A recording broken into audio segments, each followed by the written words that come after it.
जी हाँ, भोजपुरी इंडस्ट्री का काफ़ी जाने माने कलाकार विकास राव का एक गाना आया बहुत दिन पहले, लेके थार घूमे यार चमरान मर्दा, कुछ इस तरह का।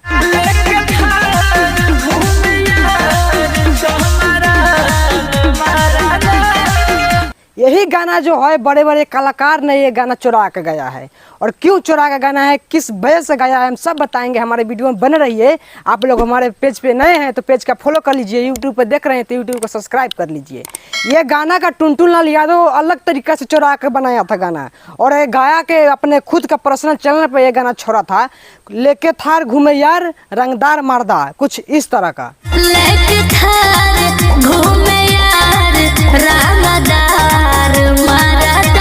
यही गाना है टुनटुन लाल यादव का, जो कि विकास राव का गाना पहले टुनटुन लाल यादव चुरा कर गाया था, और ये बिल्कुल गलत है। भोजपुरी इंडस्ट्री में इसका गाना वो चुरा रहा है, उसका गाना वो चुरा रहा है, तो बिल्कुल सरासर ये गलत है। आप लोग अगर विकास राव का फैन देख रहे हैं ये वीडियो, तो ज़्यादा से ज़्यादा वीडियो का कमेंट में ज़रूर अपना राय बताएं और शेयर करें वीडियो का। और टुनटुन लाल यादव का फैन देख रहे हैं तो कृपया करके आप लोग सुधर जाइए, क्योंकि ऐसा नहीं चलेगा।